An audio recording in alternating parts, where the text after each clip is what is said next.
Greetings from the far side of the wormhole nexus, and welcome to the Vorcast, a podcast about Lois McMaster Bujold's Vorkosigan Saga. My name is Daniel Galsworth, and I would like to welcome you all back to episode 2, where we'll be continuing to read through the first installment of the Vorkosigan Saga, the short story Dreamweaver's Dilemma. But before we continue with our breakdown, I'd like to do a bit of housekeeping from the last episode, starting with possibly the most important issue. I would like to clarify that there is actually plenty of excellent content out there, re the Alien vs. Predator universe, but it's almost all in comics. In fact, while editing the last episode, I became inspired to reread the old Alien vs. Predator comics, and that got me thinking about another crossover comic series that I loved when I was a kid, the RoboCop vs. Terminator series. I just looked it up, and it turns out that it was written by Frank Miller. No wonder it was so good. Anyway, I got it on my iPad now, and I'm loving it. Highly recommend. The next topic of housekeeping is about the issue of the pronunciation guide. I ended up recording the segment where I referenced the guide to pronounce Anais Ray's name after I recorded most of the episode. That segment was put in the middle of the episode, so it does seem like I continued to mispronounce the name even after I looked it up. However, this does not account for why I inexplicably added an S to the end of Ruiz at one point. So, for clarification, the last name Ruey can be pronounced, according to the pronunciation guide, as Ray or Ray. And for simplicity, I'm just going to pronounce it as Ray going forward. Also, I was trying to think of the standardized symbolic pronunciation guide that I was aware of. I looked it up, and it's called the International Phonetic Alphabet, a system used to indicate word pronunciation in dictionaries and stuff. If you ever look up a word, and right next to the word, you'll see kind of what looks like that word dissected into strange pieces with uncommon symbols and stuff, that is the IPA, International Phonetic Alphabet. And in the last episode, I pointed out that it would have been useful if the editor of the pronunciation guide had used that system. But it turned out that he had invented his own and explained it in the intro section of the pronunciation guide, which I neglected to read. So I'm going to read it now. And the reason that I neglected to read it is because I'm not sure if this is a good idea or not, but I'm kind of trying not to read too deeply into the supplemental materials until necessary, because I kind of like the idea of reacting to information as I read it and being able to record that and stuff like that. So I don't know, that might be foolhardy, is that the word, or misguided, but that's why I missed this whole section, because I went straight to looking up the name, and I skipped right past the intro. So, but it's this guy put in time to develop this whole system of pronunciation and compile this guide. So might as well give him his due credit and read his intro. A Pronunciation Guide to Names and Places by Sue Ford Lewis. Alrighty, let me turn the light on. I realized that another reason why I was having such trouble reading aloud, besides the fact that I'm not very good at it, is because I couldn't really see. I put a light in so I can actually read. Alright, so right off the bat, we get a pass. The author says that we may pronounce the names as we please, but many readers wish to know how she pronounces them. Without getting too finicky, this is to give an indication of the syllables which are more emphasized and the approximate values of the vowels and consonants of some of the names used in the works of Lois McMaster Bujold. So I believe he's saying that without getting too finicky, he's maybe commenting there on why he used a simplified symbology here. Brief identifications will include the work in which the person or place principally appears. Oh, come on, man. Person or place principally appears. You did that on purpose, Mr. Suford. This is not a complete guide to the pronunciation of all names in Bujold's work. It contains ... what it contains. So go fuck yourself. No. It contains what it contains, with an attempt to cover all major characters and the minor ones whose pronunciation might get tricky. And then we go, he actually, in 2 columns, writes out his own pronunciation guide. I'm not going to attempt to read that. He goes into diphthongs a little bit. Diphthongs besides AI, AY, and OY will be included with vowels separated by an underline. For instance, AI could be equivalently written as AH_EE. IE. So I think, let's see, AI is IE, AY is I, and OY is oi. That's how I'm going to pronounce those just on first sight here. The diphthong sounds. The stress in a word is indicated by capital letters. The secondary stress is indicated by small capital letters. Many subtle differences are ignored. The TH in thin is not distinguished from the TH in then. Oh, it's so cool. You ever watch those YouTubes with the guy who dissects accents? Oh man, it's so interesting. And he grows a beard for a while. It's a whole drama. Okay. The precise pronunciation of the U in survey is simplified to its less continental cousin, UH. And the rolled R is ignored. Purist beware. So, purist beware, that's me, who would just be like, man, why aren't you using the International Phonetic Alphabet? Man, that's directed towards me. Okay, key to abbreviations for works. Yes, so that DD that we read earlier did stand for Dreamweaver Dilemma. So that's how we're going to be using this pronunciation guide going forward now that we are informed and duly humbled for our phonetic snobbery. Phonetic symbological snobbery. That sounds like actually a classic Bujold line there. Okay. The next topic of housekeeping is about the use of adverbs I mentioned in the last episode. I said that I vaguely remembered Stephen King having some strong opinions about their use in his memoir/writing guide on writing. Since then, I looked up the passage I remembered, and I was correct that King does not like them. In fact, it's kind of a notorious passage among people who are interested in writing technique. I think it would be really instructive to read through this passage to get an idea of what King's problems with adverbs are. But I would first like to say that I like this aspect of LMB's writing, and I believe that it safely belongs in the beloved category of classic Bujold. I find that it helps impart a nuance to the storytelling, which is a defense of the careful use of adverbs that I stole from somewhere. I read it somewhere, I don't remember. In LMB's case, I think that it keeps the tone of the stories lighthearted in a way that is part of the magic of the series.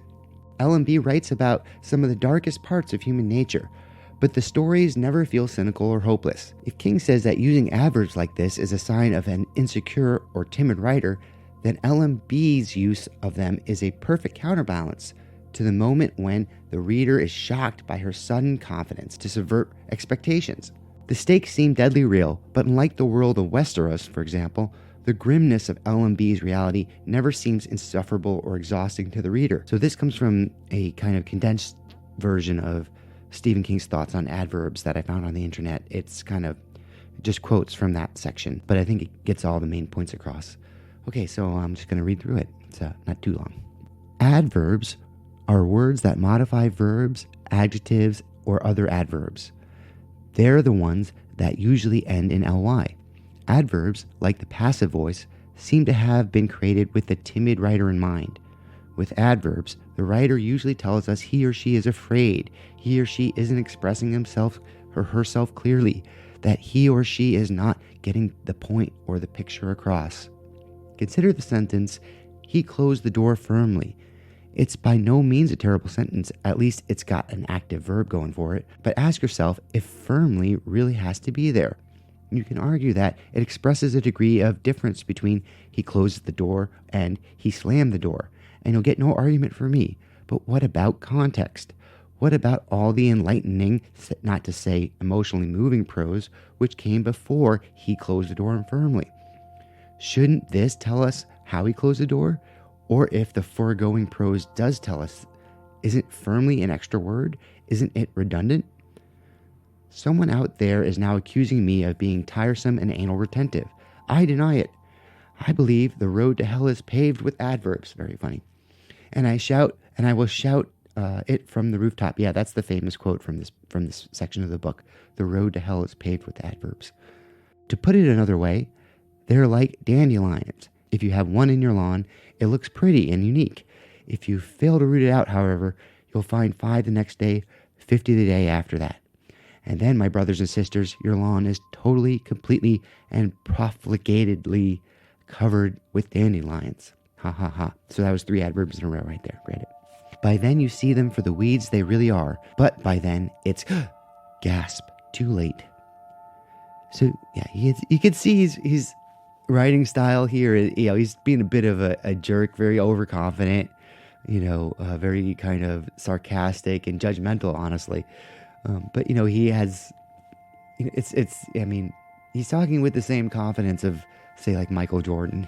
Like no one can really fault him, or really truly call it arrogance. Anyway, I can be a good sport about adverbs, though. Yes, I can. With one exception, dialogue attribution. And of course, this is L&B's greatest sin. This is how she uses them all the time. Dialogue attribution. I insist that you use adverbs and dialogue attribution only in the rarest and most special occasions, and not even then if you can avoid it. Just to make sure we all know what I'm talking about, examine these 3 sentences. Put it down, he shouted. Give it back, he pleaded. It's mine. Don't be such a fool, Jekyll, Utterson said. In these sentences, shouted, pleaded, and said are verbs of dialogue attribution. Now look at these dubious revisions. Put it down, she shouted menacingly. Give it back, he pleaded abjectly. It's mine. Don't be such a fool, Jekyll, Utterson said contemptuously. The 3 latter sentences are all weaker than the 3 former ones, and most readers will see why immediately. And then there's like another quote here that's not grouped in with the rest of them, but I'll just read it. And one final thought. I'm convinced that fear is the root of most bad writing. If one is writing for one's own pleasure, that fear may be mild. Timidity is the word I've used here. If, however, one is under a deadline, a school paper, a newspaper article, an SAT writing example, the fear may be intense. Dumbo got airborne with the help of a magic feather. You may feel the urge to grasp a passive verb or one of those nasty adverbs for the same reason. Just remember, before you do, that Dumbo didn't need the feather. The magic was in him the whole time.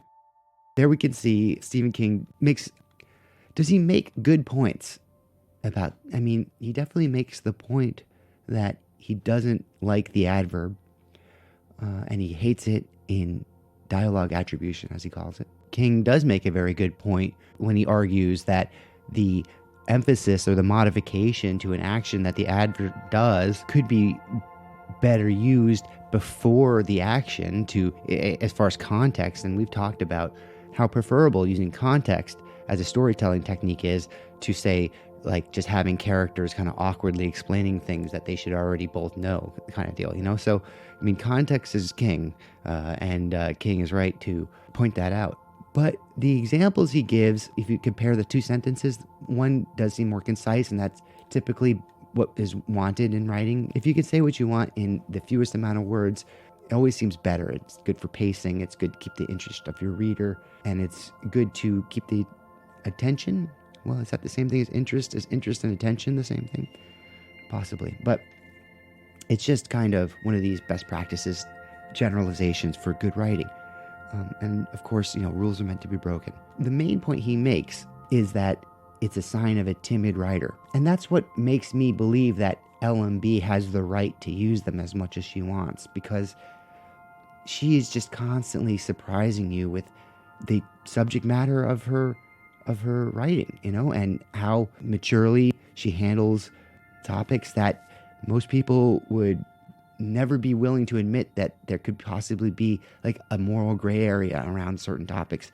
Yet she goes there, and I don't believe that a timid writer could possibly touch on those subjects in the manner she does. So then, if she's not using these adverbs as a sign of timidity, why does she use it? Well, I think it's because they're fun. They're kind of whimsical. It keeps the general tone of her writing, like I said, keeps it lighthearted enough, yet the content of the story, the narrative of the plot, takes our characters into the dark places where just it's not a fairy tale. That's what I'm getting at. Also, there's another passage in the book about the passive verb, and if you are interested in improving your writing, I would recommend Googling Stephen King passive verb and seeing what he has to say about that. I actually agree with him on both cases, at passive verbs and adverbs. They're not great, and you should try to avoid them. But what can I say? I think they work here. Classic Bujold, stamp of approval. I kind of talked about this a little bit in last week's episode, but what's interesting about this book is that it was published in 2000, and King was was run over by a van in 1999, and he actually talks about that in the book on writing. But it's even more interesting to think about that it must have actually happened to him while he was writing it, and I really think that you can kind of sense a change of perspective in his writing in this actual single book from before and after the accident, because he's definitely not like this like this kind of arrogant, judgmental, even mildly condescending tone in his writing. Like, I believe it goes away at some point. I haven't read the whole thing through for many years, but I remember taking that away. So something interesting if you wanted to read that book. Also, screw adverbs. At least L&B didn't write herself into her own series because she couldn't figure out how to end it. Boom. Burn. A few more little topics of housekeeping.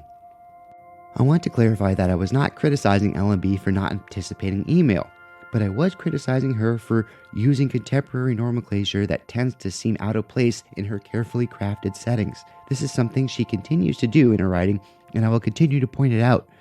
And to double down on my point that, a future society couldn't possibly understand the significance of something being lost in the mail, even people born 20 years ago would not understand the concept of not having tracking for every kind of parcel that you send out there. If you can imagine the time that she was living in, 4 to 6 weeks for a package to be delivered was standard on ordering anything. If you ordered anything from a catalog, 4 to 6 weeks, right? And it was just a black hole. They just trusted that they sent it to you and that it would get there. And lots of times things wouldn't. Shipping and receiving mail used to be almost synonymous with putting a message in a bottle in terms of not knowing where the message was on its journey. Also, I wanted to point out something that L&B did seem to anticipate. If not email, then at least some kind of internet. She mentioned in an offhand way, which is the best way to integrate technology into a story, that Anais checked her bank balance on her phone screen. This suggests that the phone is much like the modern computer or Chromebook, and that it could connect through some kind of network to her bank.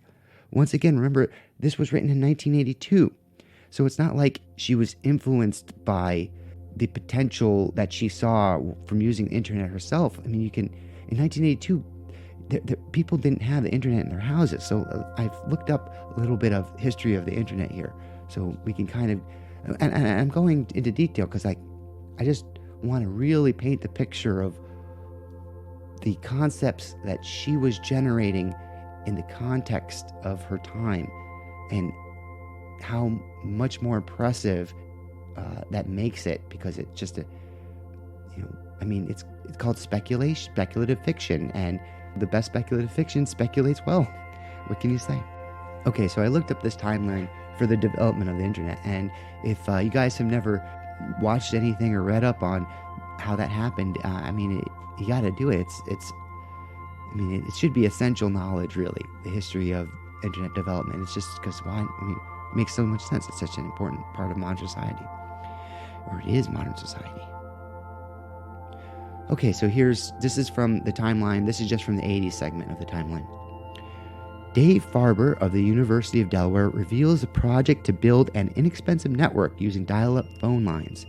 In 1982, which is when this short story was written, the phone net system is established and is connected to ARPANET, which was the Army's internet. The original internet was for military use, called ARPANET. And the first commercial network, Telnet. This broadens access to the internet and allows for email communication between multiple nations of the world. In 1981, Metcalfe's company 3Com announced Ethernet products for both computer and workstations and personal computers. Okay, so Ethernet, most people think about Ethernet as this plug, that kind of fat, like what used to look like a phone jack, but now it's a little fatter. That's your Ethernet cable everyone talks about. It's not a cable, it's a protocol. And it's a protocol that allowed, that was standardized so that all the computers in the world could talk the same language, right? So Ethernet is a protocol. That's a little of my IT nerd coming out. Okay. Personal computers. This allowed for the establishment of local area networks, or LANs. Paul Makapetris, John Postel, and Craig Partridge created the domain name system, which uses domain names to manage the increasing number of users on the internet. In 1985, the first domain is registered symbolics.com, a domain belonging to a computer manufacturer. Isn't that cool? Now you know what the very first domain name was. Symbolics.com. Huh. Interesting. So you can see that the internet at this point in history was not something that the common person would have access or experience with, or could even, like, checking your bank statement online was not a feature of the internet at this point, if it's the point I'm trying to say. So she speculated from maybe whatever, like her father was an engineer. She obviously has a deep interest in science and natural science. And so she may have done some, been exposed to the internet in some form of this up to this point, at this point in her life. But really, she might have just speculated that whole concept from nothing, or from vague rumors, and that's truly impressive. And it's also the speculation of such an elaborate technology, but the character is using it for a relatively mundane task, which is actually how we really use most of our fabulous technology that we have, mostly mundane tasks. That's what I'm saying when I'm like, she's using the technology to tell the story. In science fiction writing, or in any writing, if you have some object or technology that you focus on and build up that's going to do the most amazing something, the more you hype it up, the less significant it seems, because it turns something from part of the character's life that they use in a way that makes sense, in a practical way, into a MacGuffin, pretty much just like just a thing that drives the story. And no matter how cool that thing turns out to be, how big the sky beam is, or cloud monster or whatever, it's just not going to have as much impact on the reader as something like this, where just from a simple statement, a whole level of complexity is added on to the world in which these characters inhabit. I really want to give her as much credit as possible. I know I came down kind of hard on her last episode.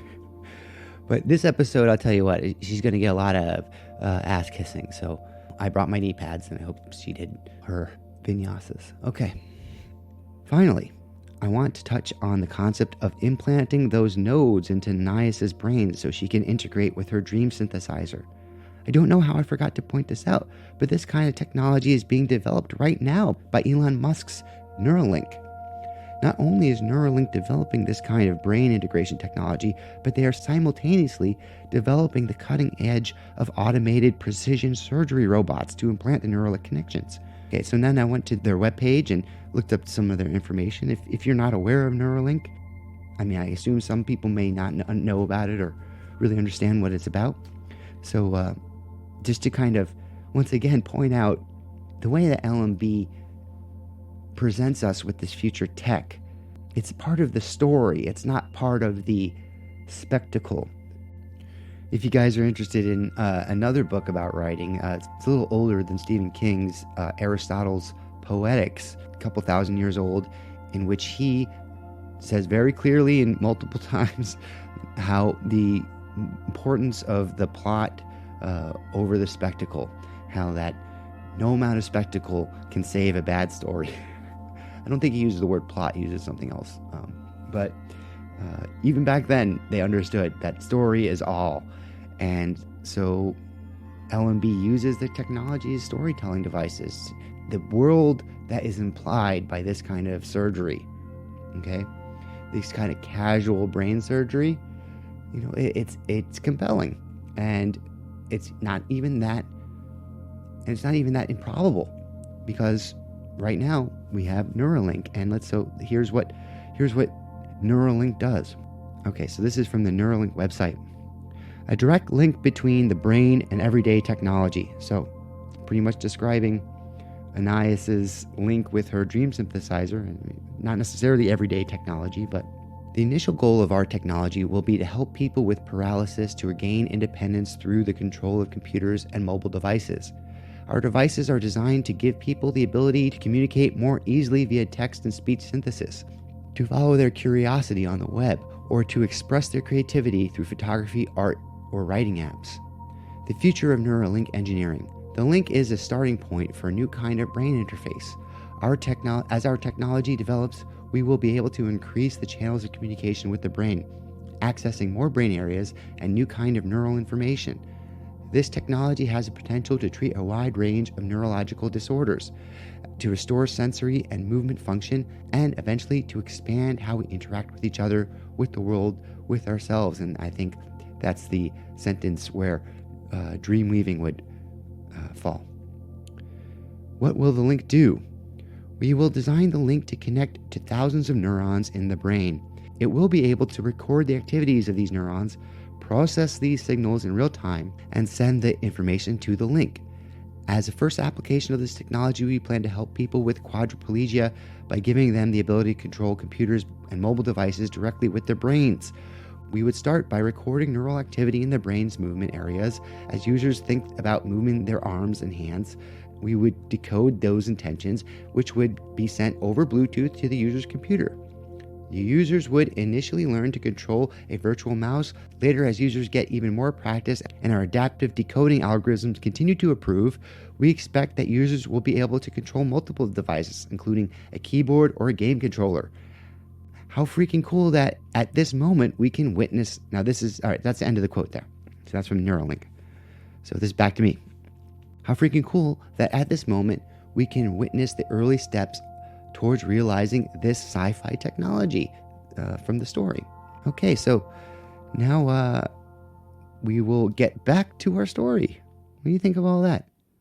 Hello, fellow Vorkies. If you'd like to reach out to me, you can email me at thevorcastpodcast@gmail.com or send me a message on Instagram at thevorcast, all one word. That's TheVorcast.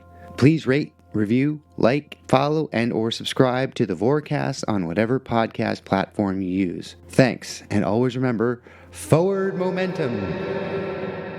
So, where were we in the story? Anais Ray is a Feely Dream composer. She is in an artistic and financial dilemma, which is that she is far past a deadline to deliver a sequel to her last successful Feely Dream to her distributor, Helmut Gonzalez. As motivation, Helmut withholds her future royalty payments until she delivers. Anais, not interested in making sequels, has, however, already spent the advance for it. Now, realizing she is almost broke, tries to get to work by connecting her brain to her dream synthesizer. Her disinterest in making the sequel bleeds into her creative process, and her first attempt at composing a Feely Dream is ruined.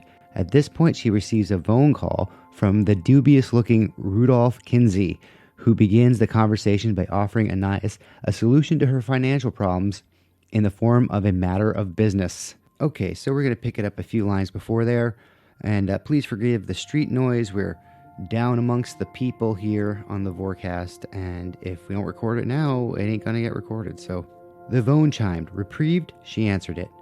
A man she did not know with oily black hair and an inadequate chin appeared on the screen. Miss Ray, he began politely.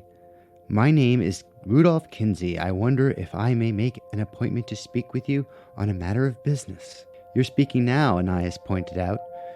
She added suspiciously, You're not selling insurance, are you? Oh, no. He waved the suggestion away with a smile that reminded her of a shark. Perhaps it was because it did not reach his eyes. Perhaps it was merely the effect of the chin. I mean, an appointment to speak with you in person. It's a delicate matter. So this is our introduction to Mr. Rudolph Kinsey. What's interesting to point out here is that she's really not being subtle about like how dastardly this guy is. He's even like got this sort of slimy cadence to how he speaks, or at least that's how I read his dialogue. So right away we can like just put a pin in this, because I want to come back to this later once we get a little more into the plot, that I believe that this is actually a bit of misdirection. And I don't know, I could be reading into it a little bit, but as we'll continue to see, like she does not pull her punches when just describing like how silent movie villain this guy is, right? So yeah, let's see how that plays out. Oh, and then I also want to point something else out that seems like at the moment, and this is great, like Because, LMB is funny, like sometimes, and there's another pet peeve of mine.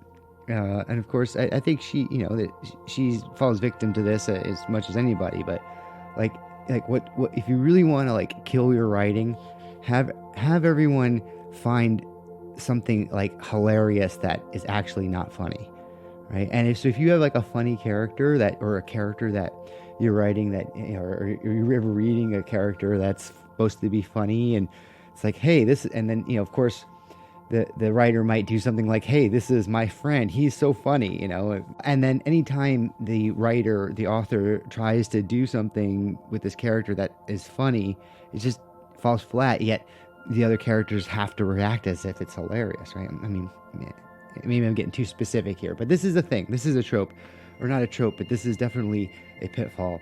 But LMB is funny, and let me prove it to you. We have a couple of cliches here, pretty bad ones in her description here. We got, he waved the suggestion away with a smile that reminded her of a shark. Perhaps it was because it did not reach his eyes. Okay, so it's a pretty bad cliche in my opinion, although it slips by a lot, which is the smile, describing somebody as their smile not meaning their eyes. It's just been done to death. I mean, yeah, it works. It's kind of, it's prosy, it's whatever, but if I'm paying more attention to the words you're using than the description of the character, then you're failing. So we have that, and then we also have this sort of like cold, unfeeling shark thing. I don't know when this book came out in relation to the movie Jaws, but who knows. But then the next sentence saves the whole thing and shows you that she knew what she was doing. Perhaps it was merely the effect of the chin. Okay, I know it's not the most comedic delivery, but this is genuinely funny. This is a joke, and the setup is the cliche. It's almost like a meta thing. So perhaps I'm reading too much into this, but I really enjoyed that. So we have this. We have Kinsey wants to meet up with Anais to discuss something in person. Here we get a little bit more, just sort of in your face. This guy, don't trust this guy, right? Anais meditated upon him for a moment. He did not have the look of a fan or journalist. There was something sly about him, as though he ought to be a professional blackmailer or an upper-class pimp. Okay, so she's really painting a picture, warning, right? Anais is sort of like in the moment, wondering, oh my God, she checks her conscience to see if she could possibly be about to be extorted for something, but no. So she pretty much comes to the conclusion that, oh, okay, this must be somebody who wants a private feely dream. Once more, expanding the universe, expanding the commerce in this universe. This is very much seen now in social media celebrities kind of things, where they offer one-on-one interaction and that kind of stuff. It's not too typical of classic celebrities, but it is in the future. It must be, and is. Okay, she decides, quote, reasonably that he probably wished to commission a private feely dream, most likely the rank variety. So she agrees to make an appointment to see him, and then continues to try to work on her sequel to Triad. And here we get like some really exciting speculation and just imagination of how this type of technology can work. And it's just really brilliant. And because it just, even though it's fantastical, it makes sense in an intuitive way that this could be part of it. And also it fleshes out the kind of benign reality of how people use technology again, which is usually, for what most people would consider basest reasons. And so I'm going to read through this, and it's really kind of fascinating insight into how this machine works, this Feely Dream synthesizer. Work did not go well that afternoon. Her characters, each commissioned to carry its own little burden of ego and feeling, persisted in sliding off into inappropriate speech and behavior. So interesting. Each character in her Feely Dream, she has to attribute a burden of ego, a little burden of ego. What a beautiful way to describe consciousness, little burden of ego. Amazing. I love that.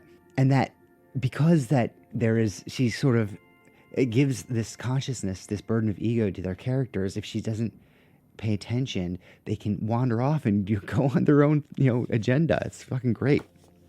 Her own irritation and boredom with her assignment kept erupting into puckish outbreaks of character torture, necessitating several erasures. And whenever action did begin to flow, the phone was sure to chime. Okay, yeah, so I just wanted to read through that. The burden of ego. Beautiful. We get a little more description of how Anais is failing, and for this reason or that, she's being interrupted by phone calls, she's losing her concentration, she's sort of being worked up into sort of a state of frustration, and that's when Rudolph Kinsey shows up for their appointment that they had made earlier, which he had forgotten about completely. And we get his entrance. Rudolph Kinsey was even less attractive in person than on the phone. He shook hands with a clammy softness, like a slug with bones. In her current mood, however, she took him as a preferable alternative to her intractable dream hero. And then she talks about how she really hopes that he gets to the point, because she thinks he probably wants some Philly dream really weird, and then clients tend to talk around the issue. And so he sits right down. I am given to understand. So here's this sort of sleazy cadence. I'm going to try to really lay on the sleeve here. I'm given to understand. That was more like Scott Thompson's character Buddy from Kids in the Hall. Okay, hold on. I'm given to understand that you occasionally do custom freelance dreams for a fee, in addition to the work you do under contract to the Sweet Dreams Distribution Company. He began precisely. Anais nodded. I am also given to understand that you maintain a degree of, as it were, professional discretion with respect to private commissions. Anyway, so Kinsey comes in. We get this creepy description of him. They sit down. Kinsey pretty much says that, he has at first Anais is sort of worried that he's going to beat around the bush about what he wants, because that's pretty much typical with her private clients. Really, again, excellent bit of detail, a bit of character shading there, that it's so common that she's developed some kind of routine or strategy for coaxing people to tell them what she wants, so she can actually get working on it, Settle in good, LMB. But to her surprise, he's to the point and concise, although he continues talking in this sort of sleazy cadence, very slimy cadence. And it's interesting that LMB even points that out once again. It's like she's using the heavy-handed description of how slimy this guy is for a purpose. It's not just lazy, cliched character development. So, and it's just sort of like a little acknowledgement that she knows what she's doing. Anais clears her throat. Well, naturally, when one is asked to handle someone's inmost thoughts, to make them come alive, as it were, any public broadcast of the private feelings confided in one would be the greatest discourtesy, she said encouragingly, echoing his style. So here we go. We have a adverb, use of the ly adverb as a speech modifier. The dreaded. But then we have echoing his style. That little bit right there, those 3 words, that lets you know that she knows what she's doing, that he is talking in an affected way, and that her character is kind of teasing him in a sense about it, or at least trying to make a joke of it herself, in a maybe not obvious way to him. She also, still a little trepidatious that he's going to start beating around the bush, tries to ease him into disclosing what he wants her to do, and to her surprise, he pulls out a script. I have here, he says, surprising her by taking a sheaf of papers from a carrying case, a precise scenario for the dream I wish to commission. I would wish it to be followed exactly. Please look it over. If you feel you would be able to do it, I have 2 requirements. First, that this commission not be discussed with anyone under any circumstances whatsoever. Second, that the sole copy and all rights to its use be delivered over to me absolutely. For a first-class interpretation with those criteria met, I am prepared to pay 20,000 SAH pesadoros. Okay, once again, alarm bells should be going off, and it's just it's just too much, and not too much to a fault, but I really think that she is trying to do some misdirection here, but not even in the way misdirection is typically used. Okay, so man, there's levels to this, and maybe I'm overthinking it, but we'll get to what I mean in a little bit. Oh, and then so then here we go, more world building, talking about the currency SAH pesodoros. I don't know if pesadoro is an actual currency. Let's find out. Okay, so I googled pesadoro and it came up with the Vorkosigan wiki, which is vorkosigan.fandom.com, which is also another source I will be using heavily because it's amazing and it's really indexed really well. And so yeah, I encourage everyone to check it out. So here we have this thing, the SAH pesadoro.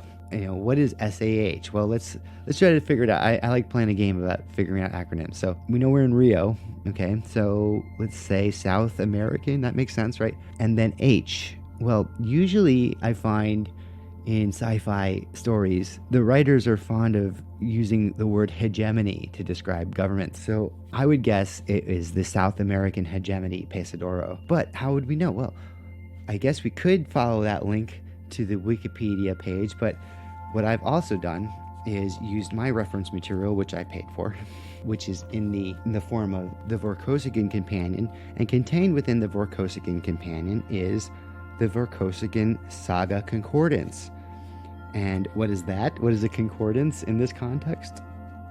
Well, it's a glossary, and it's huge. This is kind of the size of a standard paperback. The print's a little larger. The concordance goes from page 341 to 630. This was edited by and compiled by Carrie Hughes, John Helfers, and Ed Burkhead. There is a little bit of an introduction here, so I will not repeat my last mistake, and I will read it. The following abbreviations are used to denote where the defined terms appear in the Vorkosigan Saga.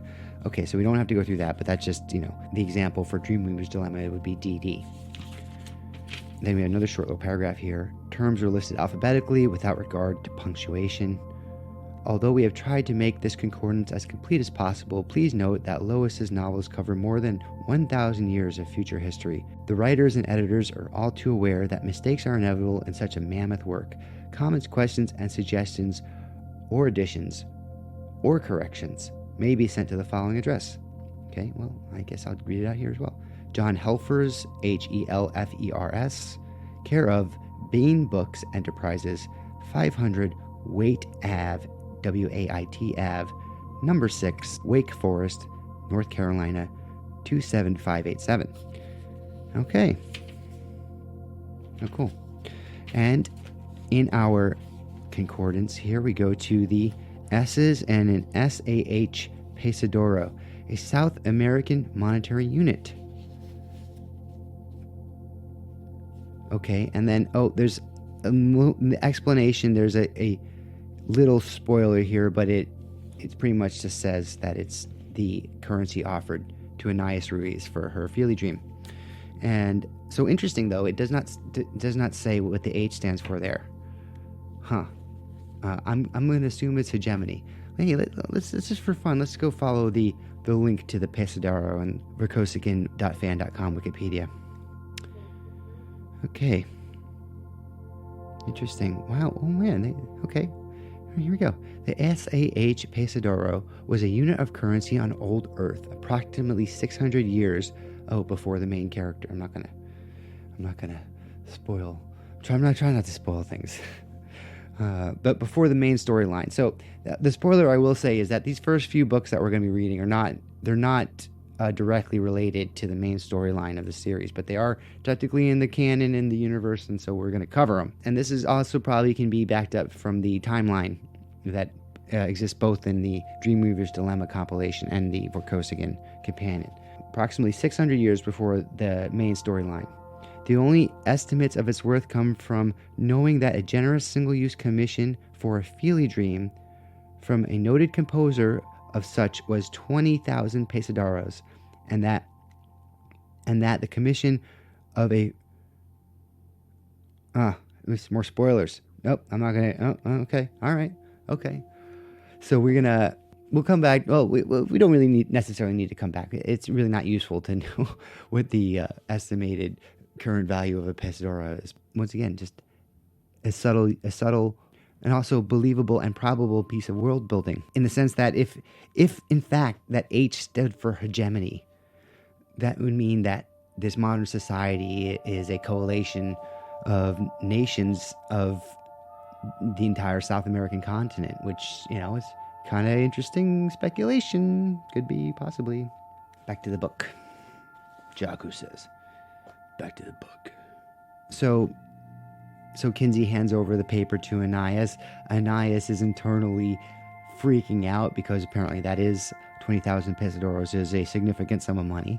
But she's trying to keep a cool demeanor and also, trying to not let her judgment at whatever perverse thing that Kinsey is going to ask her to do show on her face. So Kinsey hands over the paper and she reads through it, and we sort of get in a very implied off-screen kind of how sick, how strange or depraved this Feely dream Kinsey is asking her to do, when she talks about the elements of the dream in a attached professional tone. What an excellent storytelling method here. Leave things up to the reader's imagination. Context. And here it just gets just salacious enough to really kind of let you know that whatever you were thinking, however depraved it was, this is the level he's at. So Anais is making a comment here now to Kinsey about what he wants. There are some technical problems. This scene where the children playing turn into a school of sharks and the dreamer slides down one's throat, that twists into the fellatio scene. That dissolves into the gun going off and blowing out the back of her head. Do you want zoom transitions or melts? How much pain? What odors? Okay, so again, we get even more fleshed out, like how immersive these Feely dreams can be. I have some problems with Anais's character.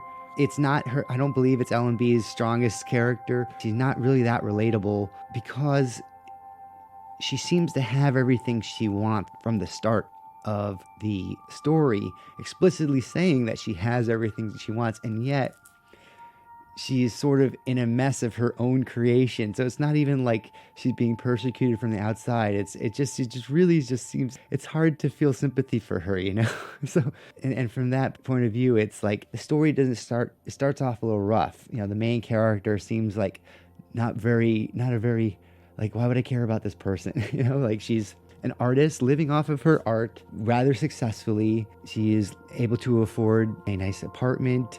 She sort of wakes up whenever she wants. We understand that she is able to like flippantly disregard her work responsibilities and never really burns any bridges, just gets sort of like slaps on the wrist. And even her financial situation where her distributor finally had to come down on her. She could have easily, yes, she's having some, like, I guess what you would call writer's block or some sort of dysfunction around this one specific storyline.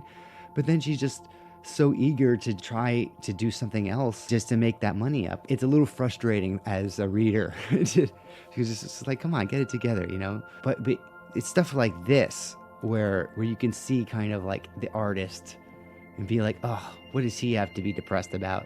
And yet when you see the result of the art, you're like, oh, okay, I can respect this person even though their life is a complete disaster. They have this inside them and they express it. And so this detail that L&B is giving to the nuances of what it takes to create a Feely dream makes me kind of develop a new respect and sense of wonder for Anais as a character. So back to the story.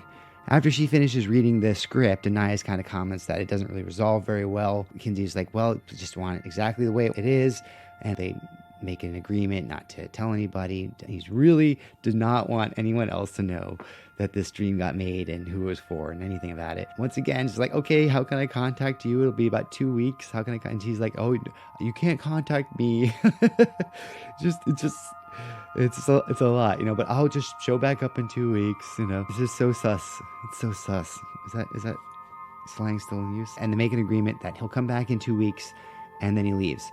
At that moment, she gets another phone call, and the phone starts ringing. And as she goes over to pick it up, she thinks about this person in her life that she mentioned in the very first paragraph of the story. That was the setup. Here's a little more of the setup and payoff. So it's just a reason for her to think of him, I guess, that he's associated with the phone, and the phone rings all the time. On her way to answer this phone call, she thinks of him again because he is notorious, I guess, for never answering the phone. And she kind of develops the idea that, hey, that guy lives in a kind of remote place. I'm too distracted here. The phone's ringing off the hook all the time. Maybe I'll go and visit him and for a couple weeks so I can concentrate on this very weird feely dream that I have to do. When she finally answers the phone, of course, it's Helmut Gonzalez again, hounding her. And she does this kind of silly thing where, like, she pretends that she's actually a recording of herself telling him to leave a message. I don't know. That's kind of a little pushes the limits of believability a little bit, that he would fall for something like that. But whatever, I give it a pass. And then so this is like the end of the section, and this story, the story sections are kind of split up as sometimes they do, and they put three little stars here to kind of indicate this is a new section. So the man that, and I want to read through this paragraph, and that'll be it for this episode. But the man that she's going to go visit, the guy notoriously will not answer the phone. I promise this is not the most interesting about this man. His name is Chalmers Dubauer. And let us just stick a pin in that name, Dubauer. And the part of that, on that pin, let's write, this name is from the very first thing LMB wrote as a attempt to be a professional writer. Let's keep that in mind. I mean, how much of this did she have in her head? But this guy, his name is Chalmers Dubauer. And here we get an introductory paragraph for this character. And I just really want to contrast this with the introductory paragraph of Anais Ray's character. Okay? And to review, I had a lot of problems with that. I thought that the metaphor that L&B used for her waking up, which was her waking was like being a fish caught on the end of a spear being pulled out of the water. I thought that was like, that metaphor really failed because I just did not associate that feeling, and then it's sort of even a mixed metaphor because it's just like, I can get it because maybe like the act of waking is like being pulled out of water. I don't know, but it just didn't work. It was distracting, and there's no need to bring in sea life metaphors when there's no like sea life in the rest of the story. It's just not related. And then there's also a reference to this character, Chalmers Dubauer, in that first paragraph. And we're like, man, we're vaguely referencing other characters, but I'm supposed to be trying to understand who this person is. Also, another pet peeve of mine, and I will be the first to admit that I committed this in my ultimate film school project, where I made a kind of 20-minute long horror film. And the very first shot of that film, and you'll notice over and over again that when people introduce characters in their stories, even in writing, but in film it's more obvious, they'll do this thing where they start up with a close-up of their closed eye, and the eye opens up, and then they're awakened suddenly. Right? There's so many movies, even the most recent Dune movie, I think, did that. And so Anais' character, that's pretty much in the literary version of that. She's startled awake from it, and I just find that it's like, and even my calling things cliche has become cliche, but it is a cliche. When I see it, it takes me out of the story, which is how cliches function to hurt a story. So let's compare that, all those problems, all that nerd rage, to this paragraph, which is got so much in it. And I'm really building it up here. But this could be the introduction to its own story. And right off the bat, if this was the story we were reading about this one character, we could see just how compelling that story could be. All right. So here's let's look at the very first couple of sentences here. Chalmers Dubauer once called himself an exile in time. Being by early training and temperament more an engineer than a poet, he spoke precisely and not metaphorically. He spent some 25 subjective years serving aboard the early atomic ram ships traveling near the speed of light to and from Earth's only successful pre-wormhole colony. Okay, so we get first three sentences there. First sentence, Chalmers Dubauer, and I did look up the pronunciation of this name. It's spelled kind of interesting, Chalmys, Chalmers. In fact, it sounds a lot like this other word from the Dune series, which was I believe it's Chalmers, and it's the name to poison someone's food. And I wonder, I looked it up to see if possibly it was spelled the same way, and it could be some sort of reference to Dune, but it wasn't spelled the same way. But anyway, Chalmers Dubauer once called himself an exile in time. Okay, so compelling. I mean, it's a prosy sentence, it's tight, it's short, and it says so much. So he calls himself an exile in time. So he's referencing himself that way. That means that this character is able of that sort of poetic thinking, yet the very next sentence, being by early training and temperament more an engineer than a poet, he spoke precisely and not metaphorically. Okay, we first think that he's speaking metaphorically, but then the very next sentence, we're misdirected and subverted. See what I'm saying? She does this. And that, no, he's speaking literally. He's an exile in time. Now, what could that mean? Third sentence. He'd spent some 25 subjective years aboard an early atomic ram ship, traveling near the speed of light, to and from Earth's only successful pre-wormhole colony. Wow. Okay. So that's one sentence. But how many hundreds of years do you picture passing in your mind when you read that sentence? And that's what I'm talking about, you know? Let's break that sentence down a little bit.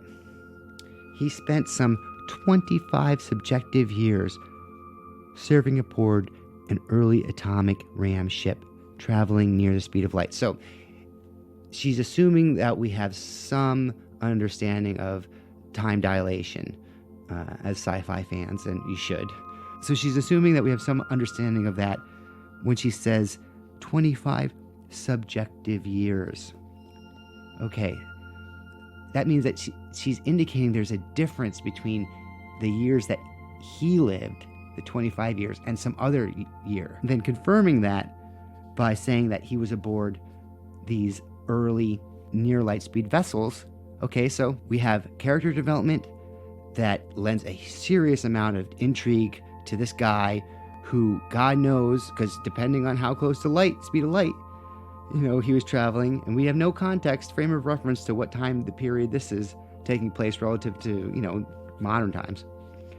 So, we really have no way of knowing how many Earth years, we could say, had passed while he was traveling at this near speed of light, because we don't know how far he was going.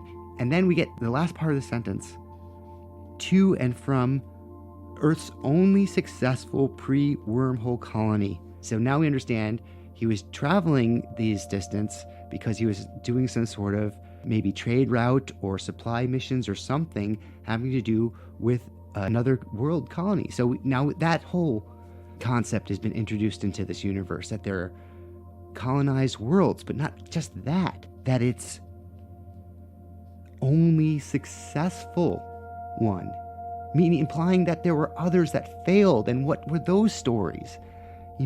Just the only she says only successful, and what do you see in your mind? You see like some sort of like hostile environment where people are dying from some kind of environmental exposure totally beyond hope, light years away from Earth, like just those three words. And then to top it off, the only successful pre-wormhole colony. So in there she introduces the concept that there's wormhole travel. Okay? So we get the whole story of this guy's life in almost this one sentence. And she elaborates more on this. And I actually think I'm not even going to go past this third sentence on this episode, because we're coming up, I don't know, I haven't edited yet, but it's the unedited episode with many pauses to stop and read is right now at 140. So we'll see what it cuts down to. I just wanted to, just that one last sentence really sums up the possible bittersweet tragedy of this guy's life. And that is reinforced when you go back up to the first sentence, how he considers himself an exile in time. And he's not being poetic about it, or maybe he is a little bit, And and this paragraph is a pretty chunky one. It keeps going, and there's way more good stuff just like that in there, and we will continue with that in our introduction. And this is really when this story kicks off. I said it kind of got off to a rocky start, But at this point, we really start hitting our stride. L&B really starts hitting her stride, and we're getting the good stuff. So stay tuned for that. So until next time, fellow Vorkies, I will see you all on the other side of the wormhole nexus.